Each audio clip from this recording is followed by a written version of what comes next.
गति पे आते हैं बाबा फिर से एक बार। तो एक तो हमने कहा जैसे कि परमाणु अंश में स्पिन घूर्णन गति, हाँ, घूर्णन गति, घूर्णन के साथ साथ उसमें भी कुछ कंपन गति है। वो तो दिशा चेंज करने की विधि बना ही रहता है। ठीक बात, उस ढंग से है उसका। तो जो घूमने की जो दिशा रहती है उसको बदलने की प्रवृत्ति रहती है। ठीक है, क्योंकि वही व्यवस्था में पहुंचने का आधार वहीं से है। ठीक बात है, ठीक बात है। इसीलिए तो मूव करके कहीं जाएगा। तो बाबा जब वो फिर परमाणु में आ जाता है मान लीजिए, तो जो मध्य में रहते हैं उनमें घूर्णन रहता है और घूर्णन के साथ डायरेक्शन भी चेंज रहता है। तबे तो वो कंपनात्मक गति का आधार परमाणु उससे ही बना है। आधार वो परमाणु में थोड़ा सा व्यक्त हो और अणु में वो थोड़ा सा ज्यादा, और उसके बाद अणुरचित रचना में बहुत ज्यादा, और वो भी परमाणु अंश में गठन पूर्ण परमाणु में पूरा इतने।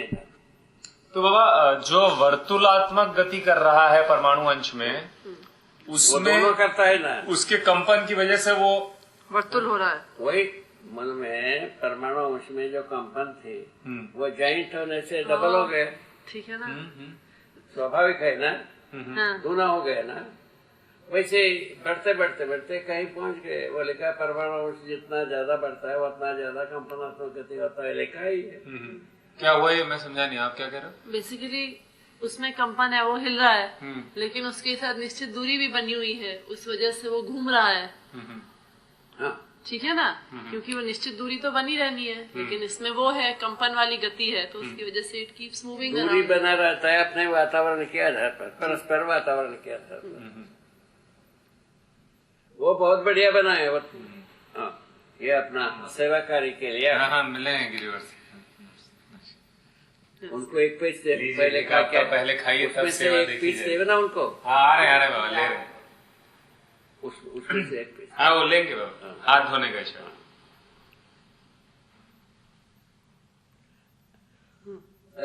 ऐसा सब बात। देख एक तो देना पकड़, फल से मूल तक पहुंचना, जड़ से फल तक पहुंचना। अच्छी बात हुई बाबा, वो भी एक बहुत अच्छी पकड़ है। और वो भी ठीक है, कंपनात्मक गति आपको समझ में आ गई।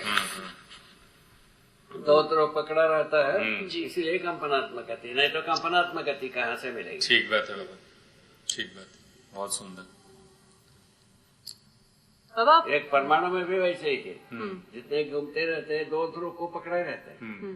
पर अलग अलग परिवेश में ध्रुव अलग अलग हो सकता है, ऐसा भी है? नहीं, उसमें परमाणु के अंश के साथ एक ही ध्रुव होता है। दो ध्रुव जो है ना, बिल समान अंतर रूप में ही रहता है।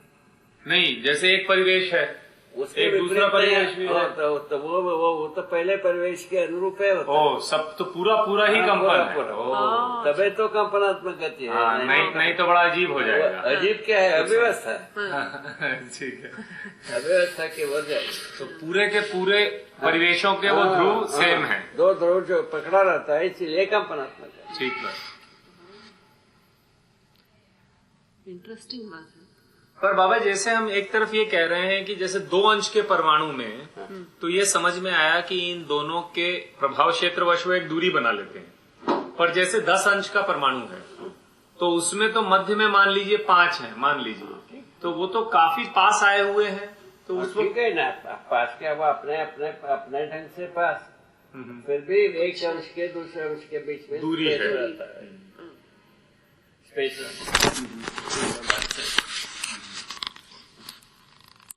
हर वस्तु का, हर अंशों का प्रभाव क्षेत्र के साथ ही स्पेस खत्म नहीं होता, इसीलिए इसको अच्छी दूरी ही कहा जा सकता। ठीक है वो। तो बाबा अब जरा ध्वनि, ताप, विद्युत इस पर आए। अभी ये तो गति तो है, गति के बारे में अपन शंका समाप्त हो गए। ठीक बात। गति में ही आते हैं, तो गति के फलस्वरूप ध्वनि भी होता है, विद्युत भी होता है, और ताप भी होता है। कब? परमाणु के रूप में गठित हो जाते हैं। अंश में नहीं है ये सब। अंश में ये सब नहीं आता है। विद्युत रहता है, विद्युत रहता है, चुंबकीय इतर रहती है, विद्युत रहता है कि नहीं रहता है उसको चुंबकीय विद्युत के लिए 2 अंश के बीच की दूरी चाहिए, नहीं तो विद्युत नहीं आता है। क्योंकि चुंबकीय बल का विखंडन जो दो ध्रुवों के बीच में ही होता है। ठीक बात। तो आप ये कह रहे हैं कि अंश में ताप भी नहीं होगा? हाँ, ताप भी नहीं होगा, केवल ध्वनि हो सकता है, वो जो स्पिन मोशन का जितना होता है उसका ध्वनि हो सकता है। हो सकता है। तो उसका ताप क्यों नहीं हो सकता? ताप का वो संघर्ष घर्षण नहीं है ना। अच्छा, ताप घर्षण से है। तो दो वस्तुओं के बीच में ताप बनता है। तो घर्षण किसको कहेंगे बाबा, जब वो दोनों एक दूसरे को छूते नहीं? तो दोनों के बीच में दोनों गति कर रहे हैं। हाँ। दोनों के बीच में वातावरण में प्रभाव क्षेत्र का आपस में टकराना, एक तरह से घर्षण मतलब घिसना होता है। वही तो मतलब अंश में होगा तो ज्यादा से ज्यादा ध्वनि हो सकती है। ऐसा बनता है बाबा। गति है तो ध्वनि रहेगा, ऐसा सिद्धांत। ध्वनि को परिभाषित कैसे करेंगे? ध्वनि को परिभाषित कैसे करेंगे?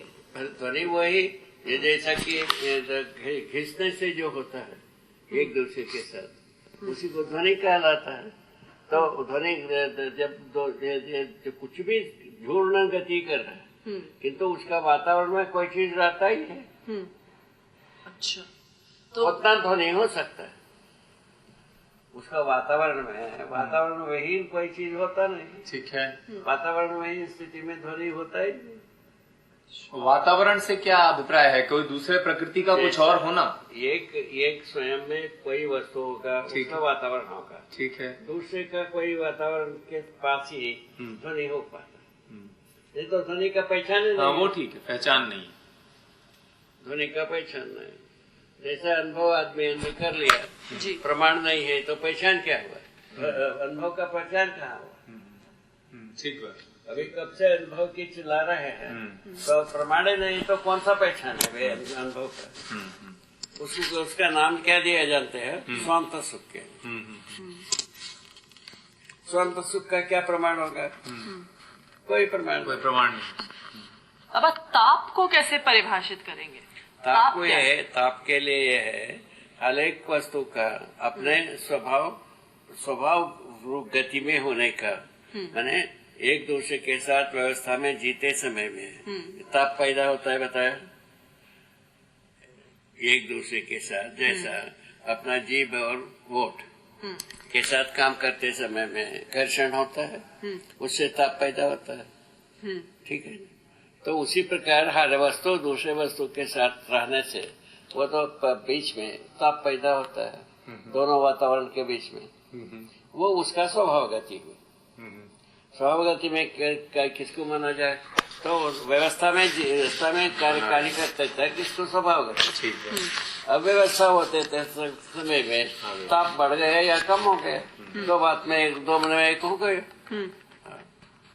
तो कुछ ऐसा निकल रहा है बाबा कि देखिए, हर अंश का या हर परमाणु का एक प्रभाव क्षेत्र है। हाँ। इन प्रभाव क्षेत्रों के एक तरह से आपस में घर्षण से आने में ही संघर्ष होता है। उसी से ध्वनि, उसी से ताप, उसी से इलेक्ट्रिसिटी, तीनों चीज। विद्युत को भी थोड़ा समझाइए। दोनों में चुंबकीय बल रहता ही है। ये कट रही है, कटने पर वो जितना होना है उतना विद्युत रहता ही है।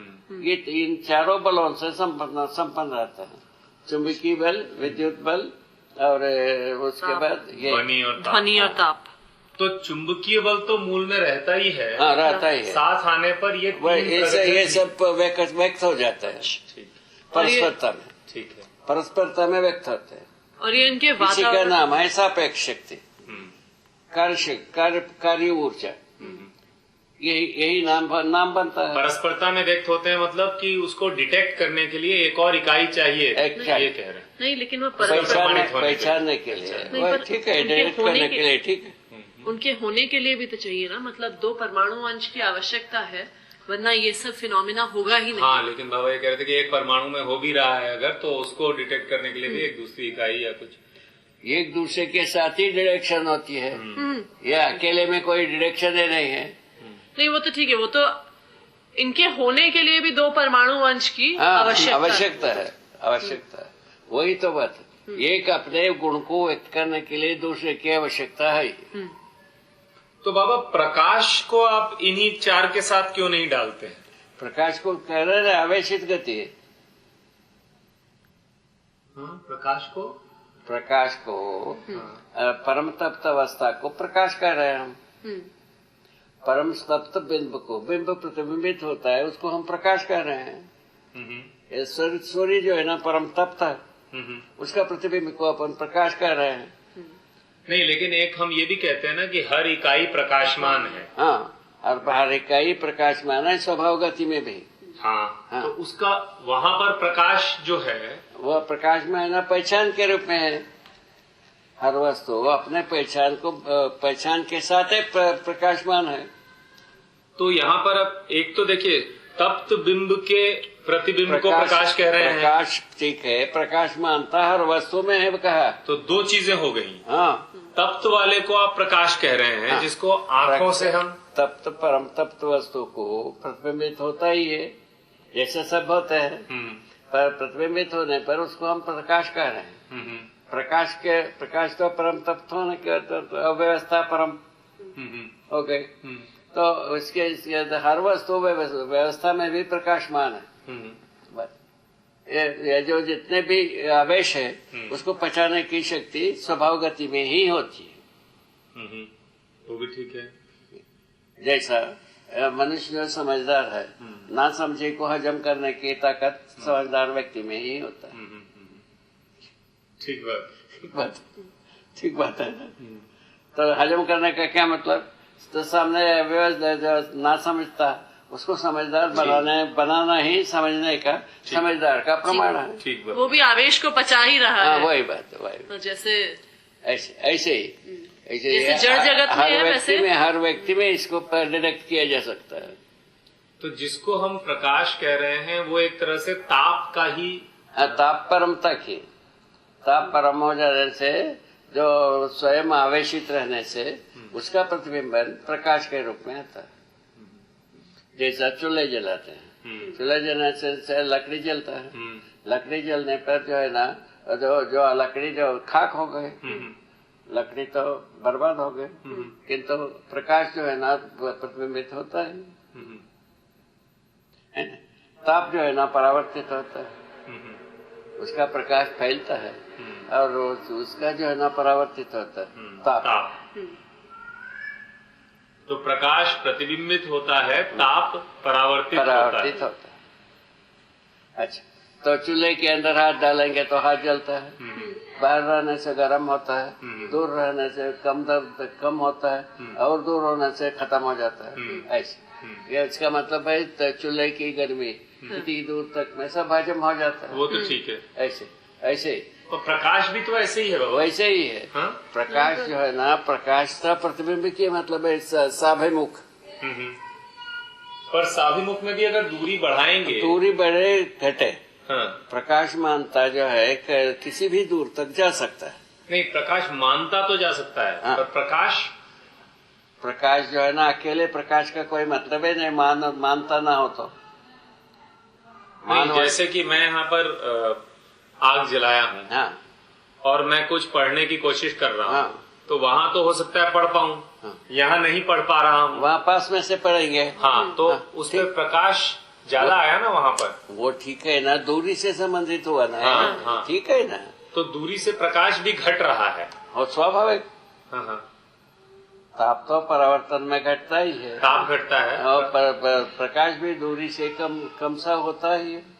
अभी जैसा यहाँ जलाते हैं बल्ब, यहाँ जितना प्रकाश होता है बल्ब के पास उतना उसके 1 फुट के बाद नहीं होता है, उसके 2 फुट के बाद नहीं होता है, 20 फुट के बाद नहीं होता है, 100 फुट के बाद और कम होता है। तो उसमें क्या हो रहा है बाबा? जैसे ताप में तो हमने कहा कि पच जा रहा है, ताप जो है ना उसमें पच जा रहा है। हाँ, तो इसमें ताकत कम होता जा रहा है। किस तरह से ताकत कम? मतलब प्रतिबिंबित होने का, प्रतिबिंबित होने में जो बल लगा था वो कम होता जा रहा है दूर। प्रतिबिंबित होने में कैसा बल लगता है? मतलब प्रतिबिंबित होने में बल तो रहता ही वस्तु में, वस्तु तो बल संपन्नता के साथ तो प्रतिबिंबन है, चाहे आवेशित गति हो स्वभाव गति हो। तो जैसे ताप में हम ये कहते हैं बाबा कि जैसे एक इकाई वहां पर तप्त है और इनके बीच में कोई इकाई नहीं है, तो उस पर कुछ ताप परावर्तित होगा। हाँ, ठीक। ये तो अगर वस्तु के ऊपर ताप है हाँ और सम्मुखता के साथ पर में हाँ नहीं तो बाबा अगर ये वस्तु को मैं और दूर कर देता हाँ, तो भी उस पर उतना ही ताप पड़ता है, उतना ही। हाँ, स्पेस में वस्तु विहीन जगह में ताप पड़ता नहीं। हाँ, और प्रकाश जो है ना कम होता है। वस्तु विहीन जगह में भी प्रकाश कम होता है वस्तु विहीन जगह में भी। वस्तु विहीन जगह में। अच्छा। यही तो विशेषता है। दोनों को अपने को पहचानना। क्योंकि होता तो है, सही बात है। होता तो क्यों हो रहा है कम बाबा? प्रकाश दूरी के साथ कम क्यों हो रहा है? जैसा जो सूर्य बिंदु अपने दृष्टिपात के सामने है ना जी। एक व्यक्ति को लेकर के परीक्षण। ठीक है, ठीक है। तो हमारा दृष्टिपात के साथ साथ है वो केंद्र होता है। वो हमारा दृष्टि फैलती जाती है। केंद्र जो है ना दृष्टिपात के अंदर आता है तब हमको दिखता है, नहीं तो नहीं दिखता है। ठीक है, ठीक है ना। ठीक है। दृष्टिपात जो है ना 90 डिग्री में रहता है। 90 की 180? 90 डिग्री में रहता है। किस तरह से? हमारा एक आपके आंख सेंटर? 45, एक आंख 45, ये 90 डिग्री। जैसे मैं इसको बंद भी कर लूं ये 45, तो मुझे इधर से लेके इधर तक दिख रहा है, ये तो 45 भी दिख रहा है वो 45। नहीं, 45 से ज्यादा हो गया ना। हाँ नहीं, वक्त नहीं होता, उसको अच्छे तरह से परीक्षण करने के बाद। आप 45 को कैसे समझते हैं? 45 को एक राउंड को 4 भाग, वो तो 90 हुआ ना बाबा, राउंड को 4 भाग 90 हो गया। इसीलिए मैं जानना चाह रहा हूँ आप क्या कह रहे हैं। ना मैं क्या बोल रहा हूँ, वही तो कह रहा हूँ। 90 डिग्री एक तरफ, एक तरफ 90 डिग्री। ओ, तो आप 180 ही कह रहे हैं। अच्छा, हाँ, क्योंकि राउंड 360 हो जाता है। समझ गए? तो आप हो गए, वो तो बात हो गए। तो आप इतना कह रहे हैं ना? हाँ, दोनों आंख मिलकर, दोनों आंख मिलकर के इतना 180 90 डिग्री हो गए। एक आंख 90 ही 90 डिग्री होगी 90 होगा ना? या 45 होगी, उसको सोचना पड़ेगा। नहीं, 90 से थोड़ा ज्यादा नहीं बाबा, हाँ? 90 से थोड़ा ज्यादा नहीं है एक आंख। ये 90 डिग्री से अधिक नहीं होता है एक आंख एक। At a time. ये 45 में सीमित है या 90 में सीमित है? दो में से एक। नहीं, 45 तो बहुत कम है बाबा। 90 से भी ज्यादा है क्या? मैं ये सोच रहा नहीं हूँ। होगा। हाँ? देखो ना, अगर एक तरह देख रहे हो 90 डिग्री से ज्यादा नहीं। हाँ, मतलब एक मोटे रूप में 90 कह सकते हैं आप, लेकिन 90 से थोड़ा सा फैलता सा दिखता है, मतलब वो कुछ भी दिखता है। ठीक है। अंततः दोनों आंख मिल करके 180 से वो ज्यादा ठीक। नहीं होता। हाँ, वो ठीक है कि दोनों आंख मिलके 180 से कुछ थोड़ा। भी देखेंगे। हाँ, नहीं होगा। नहीं हो सकता ना? तो हम आंख घुमाएंगे तो हो जाता है, पर वैसे नहीं होगा। नहीं, ठीक है। लेकिन उतने में दूसरे का हाँ, काम हो ठीक जाएगा बात, ना। ठीक बात है, वही मतलब। 180 डिग्री से कर ज्यादा ठीक है, नहीं तो होता। वापस आए बाबा। हाँ, तो प्रकाश क्यों कम हो रहा था? प्रकाश जो है ना जितना दूरी होता है उतना छोटा होता है। ओ, वो प्रतिबिंब वस्तु, छोटा लगता है। वो वस्तु जिसका प्रतिबिंब है वो छोटा वो लगती है। प्रतिबिंब छोटा होता जाता है, दूरी बढ़ते है, ओह, फलस्वरूप प्रकाश कम होता है। क्या सुना? तो ये तो व्यक्ति के संदर्भ में हुआ कि मेरे दृष्टिपात में वस्तु के रूप में ही बता रहे हाँ, हैं। ठीक है। मनुष्य भी एक वस्तु है। हाँ, ठीक है, ठीक है। वो किसी भी चीज के साथ वही सिद्धांत चलेगा। वैसे ही हाँ। वैसे ही। पर्सपेक्टिव वाली तो बात है जितना ना। दूर होता है सूर्य, जितना दूर है धरती के लिए उतना छोटा दिख रहा है। ठीक है, ठीक है ना? सूर्य के पास चले जाए इससे बड़ा दिखेगा सूरज। ठीक है। उसके पास चले जाए और बड़ा दिखेगा, उसके पास चले जाए और बड़ा दिखेगा। ऐसे। दृष्टिपात किसको कहते हैं आप बाबा? कोई भी वस्तु पास होना दूर होना होता है कि नहीं? ठीक बात होता है। वैसे उसके आधार पर वो ठीक है बाबा। ठीक है। उसको अच्छी तरह से बैठाओ। हाँ, वो ठीक बात है बाबा। वो वस्तु जिसका प्रतिबिंब है वो दूर हो जाती है तो उसका प्रतिबिंब छोटा होता ही है। इसलिए उसका प्रकाश कम लगता है। प्रकाश का भी प्रभाव कम होता जाता है, जबकि ताप का प्रभाव कम नहीं होगा। ताप का जो है ताप परावर्तित होकर के कहीं न कहीं खत्म हो जाता है। लेकिन अगर बीच में वस्तु नहीं हो तो ताप का प्रभाव कम नहीं होगा। हाँ, नहीं होगा। तो मतलब बाबा जैसे देखिए, अगर ये सूर्य है मान लीजिए, ठीक है, इससे कुछ एक मान लीजिए 100 किलोमीटर दूर पर एक ग्रह है, और एक दूसरा ग्रह मान लीजिए 500 किलोमीटर पर। ठीक है, ठीक है। तो आप कह रहे हैं अगर हम मान लें इनके बीच में कोई वस्तु नहीं है, तो यहाँ पर जो ताप है और यहाँ पर जो ताप है वो बराबर होगा। वो तो हर वस्तु अपने वातावरण सहित है। हाँ हाँ, वातावरण तक रहता है। हाँ, वातावरण तक की ही बात कर रहा हूँ, जो वातावरण का बाहरी वो है, वातावरण तक जो है ना, ताप एक समान है, वो समान है। हाँ। तो फिर बाबा वातावरण में से हाँ, ताप पचना शुरू होता है। तो जो इनके ऊपर जो टेम्परेचर है वो उनके वातावरण और उनकी वस्तु की वजह से है। हाँ। नहीं तो सूर्य से तो आप कह रहे हैं बराबर ही आया था एक तरह। वही तो वस्तु ना होने की स्थिति में ना, हाँ, अभी कोई भी धरती ऐसा वस्तु ना होने की, कोई भी धरती ऐसा नहीं है, अपने वातावरण को नहीं बनाया हो। नहीं, वस्तु तो मैं वातावरण के बाहर की बात कर रहा हूँ। वही तो वातावरण के बाहर से बाहर तक की समुक्त में समान है, समान है। जबकि प्रकाश कम और जबकि प्रकाश इसमें ज्यादा होगा और इसमें कम होगा। उनके सूर्य के अंतिम वातावरण के अंतिम में जो स्वरूप है ताप का, वही स्वरूप यहाँ पहुँचता है। तो ताप तो दोनों में बराबर पहुँच रहा है, परंतु प्रकाश इस पर ज्यादा और इस पर कम, जो पास है दूरी के आधार पर। समझ में जी, समझ में आया है। दूरी के आधार पर प्रतिबिंब छोटा होना, बड़ा होना जी, और ताप जो है ना, कहीं न कहीं पच जाना। आवेशित गति के आधार पर जो ताप है वो कहीं न कहीं दूसरे ग्रहों के वातावरण में पच जाता है। वो ठीक है, बस ऐसे तो सहस्तित्व का महिमा है। ठीक बात। इसी संदर्भ में बाबा थोड़ा सा प्रकाश मानता को बताएं। प्रकाश मानता है हर एक वस्तु में रहता है। प्रकाश मानता प्रकाशित होने की स्वरूप, प्रतिबिंबित होने की स्वरूप सब वस्तु में समाई, यही प्रकाश मानता है। ससमुखता में प्रतिबिंबित होने की प्रवृत्ति सब में है, इसी को प्रकाश मानता है।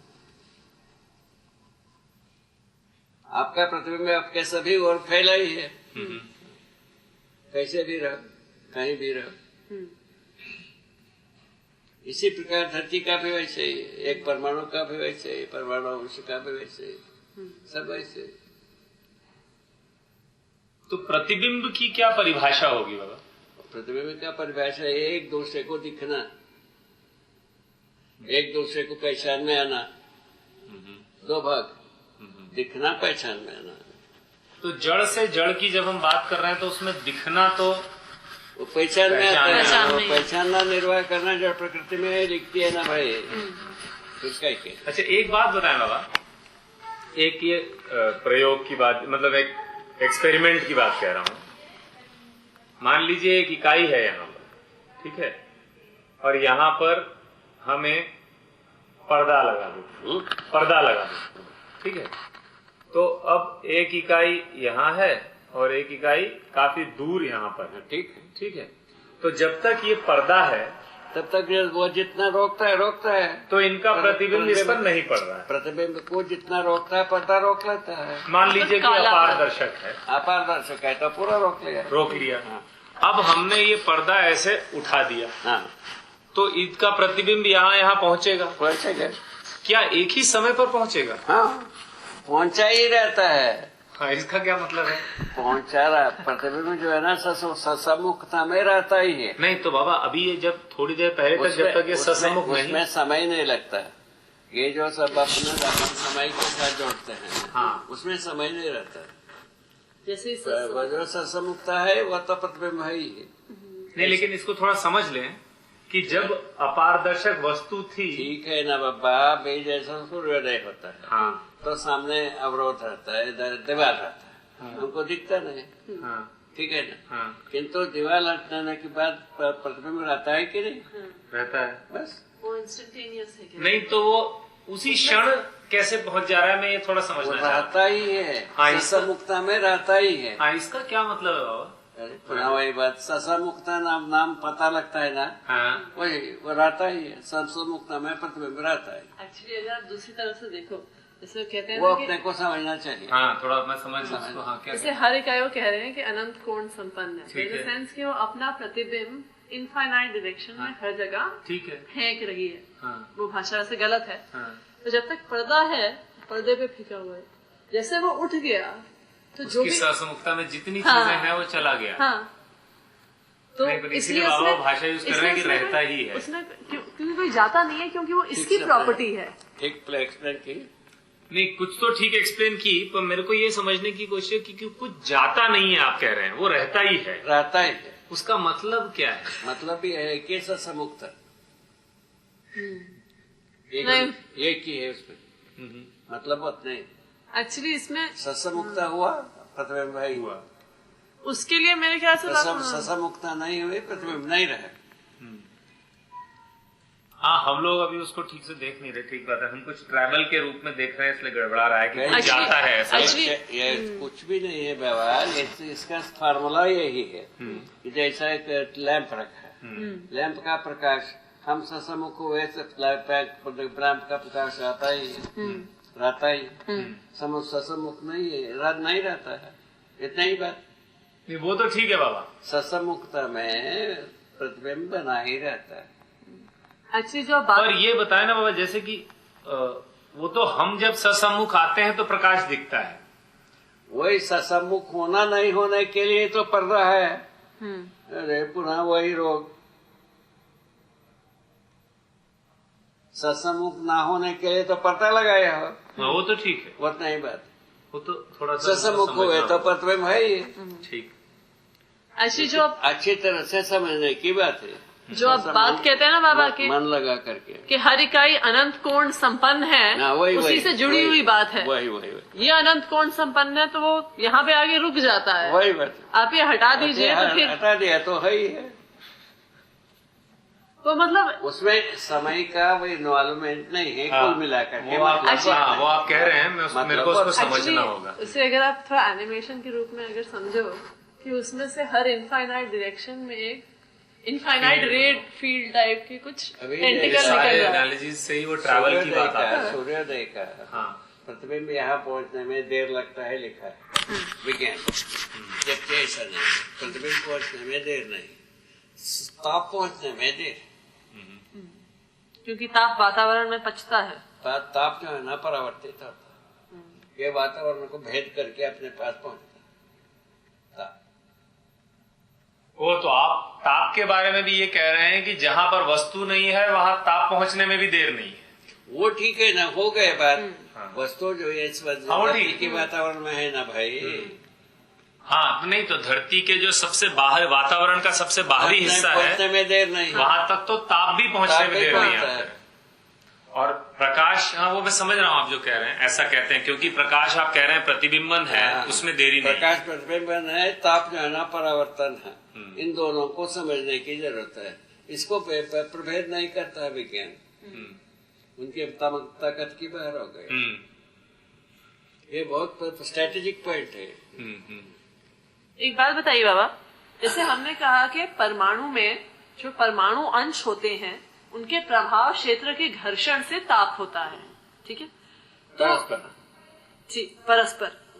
तो जैसे एक सूर्य का परमाणु, तो जो धरती दो परमाणु है, तो अगर इसमें ज्यादा ताप है तो जिसमें कम ताप है वो इस ताप को पचाएगा, ठीक है? इसका मतलब ये इसके परमाणु अंशों के बीच जो पचा रहा है उसमें घर्षण बढ़ जाता है, उसकी गति पर आवेश बढ़ता है। अच्छा, माने गति बढ़ जाता है, फलस्वरूप जो है ना आवेश कहलाता है। तो गति बढ़ जाती है मतलब वो ज्यादा जल्दी घूमता है। हाँ, बस बस बस बस वही। कौन सी गति बढ़ती है बाबा? स्वभाव गति से अधिक होना नहीं, लेकिन अब हम कहते हैं ना कि तीन गतियां, वर्तुलात्मक, कंपनात्मक और वो तो स्वभाव गति, आवेशित गति दो बताए ना भाई इसका। नहीं तो मतलब सभी बढ़ जाती हैं। तो जब भी आवेशित होना होता है स्वभाव गति से अधिक होने पर मैंने ताप बढ़ता है। हाँ। कम होने पर कम होता है। नहीं, लेकिन मैं स्वभाव गति में रहने से उसके लिए जितना जरूरत है उतना ही रहता है। ठीक बात है। बस ऐसा नहीं, मैं इतना सा पूछ रहा हूँ इसको कि जैसे ठीक से बचाइए। मैं समझ गया आपकी बात बाबा, मैं समझ रहा हूँ। जैसे मान लीजिए यहाँ पर एक आवेशित इकाई आती है तो ये भी आवेशित होगी, तो इसका स्वभाव गति से भिन्न हो जाएगा, ज्यादा या कम हो जाएगा। मैं इतना सा जानना चाह रहा हूँ कि कौन सी गति सभी बढ़ेंगी, कंपनात्मक भी बढ़ेगी, वर्तुलात्मक भी, सब तीनों बढ़ेगी, सब। एक्चुअली वैसे अगर आप देखो, पर जैसे कि कभी कोई आवेशित चीज आई तो इसमें हो सकता है कि ताप बढ़ा, कभी कोई आवेशित चीज आई तो ध्वनि बढ़ी, तो ये अलग अलग प्रकार की, ठीक है, कहीं से भी बढ़े हुए तीनों में वह रंगता है, तीनों में ही है। इनफैक्ट अगर आप देखो, ध्वनि से ही करो तो भी वह रंगता है, और ताप से करो तो भी रंगता है, और विद्युत से करो तभी भी बनता है। तो ऐसा, लेकिन ऐसा हो सकता है कि विद्युत से हो सकता है कंपनात्मक ज्यादा बढ़ती है, किसी में वो तो शुरुआत कैसे भी हो, कंपनात्मक गति से हो चाहे वर्तुलात्मक गति से हो, चाहे स्वभाव गति से हो, ठीक है ना, कहीं किसी भी गति से शुरू करो, वो सब जगह में, तीनों जगह में पहुंचता है। एक्चुअली वो जुड़ी भी तो है ना तीनों गतियाँ, ये जुड़ी तो है, पर मैं जानना चाह रहा था कि अलग अलग चीजों में अलग अलग हो भी नहीं सकते। एंट्रेंस एक तरफ तीन दरवाजा, कोई भी दरवाजे में आओ तीनों जगह में पहुंचता है। हाँ, तीनों में परिवर्तन आएगा, ये तो ठीक है, पर जैसे ताप में हो सकता है कि कंपनात्मक ज्यादा बढ़ती है, वर्तुलात्मक उतनी ज्यादा न बढ़े। ताप का एंट्रेंस अलग है, विद्युत का एंट्रेंस अलग है, शब्द का एंट्रेंस अलग, ये तो बात है, इसीलिए तीन दरवाजा बना। एंट्रेंस अलग है का क्या मतलब हुआ बाबा? अपने शरीर में 5 दरवाजा बना है, परमाणु में 3 दरवाजा बना है,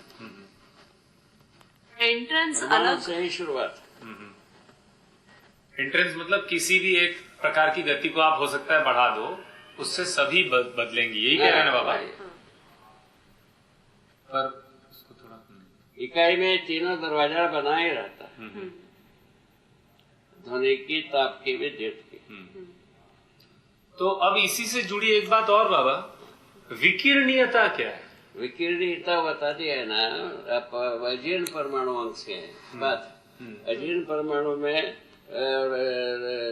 भूखे परमाणु में क्या अंतर?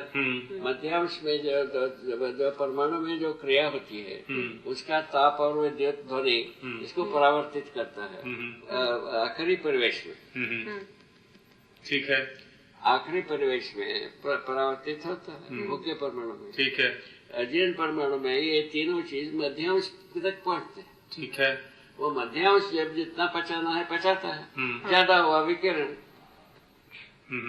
बस ऐसे। तो विकिरणीय प्रभाव मनुष्य डिटेक्ट नहीं कर पाता।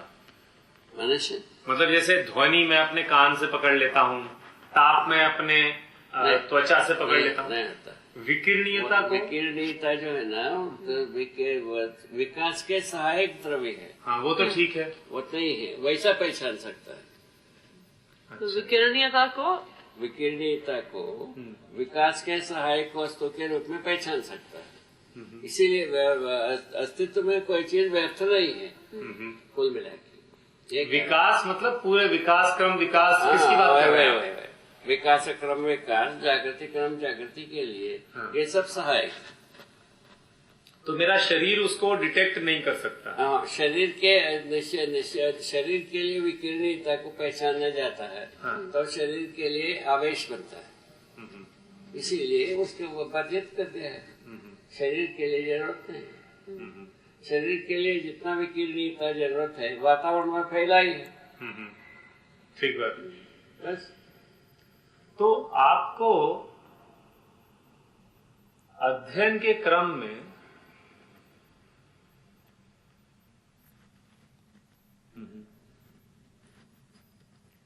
अध्ययन विधि से ज्ञान, प्रयोग विधि से प्रमाण। प्रयोग विधि को आप विज्ञान पकड़ लिया, हम प्रयोग विधि में गए नहीं। मैं ये पूछा हूँ बाबा कि भूखे परमाणु में ये बाहर की तरफ देता है या अंतिम परिवेश की ओर देता है? ये तो हमारा देखा हुआ है। ये आपको दिखता कैसे है? हमको जो दिखता ऐसा है, जैसा है वस्तु की जो जितने भी परमाणु हैं, परमाणु प्रजातियों को हम देखा ही है, ठीक है। परमाणु प्रजातियां काम कैसा कर रहे हैं उसको देखना करे आ गए, ऐसा पकड़ में है। तो आपको क्या गति दिखी कि भूखे में बाहर की तरफ जा रहा है? ऐसा कुछ? भूखे में भीतर जाता है, भूखे में बाहर आता है, अजीर्ण में भीतर जाता है। और भीतर के बाद फिर बाहर जाता है। हाँ, भीतर बीच से बाहर जाता है। ये बाहर की प्रवेश जाता है, वो न्यूक्लियस से जाता है। बीच से बाहर कैसे जाएगा वो?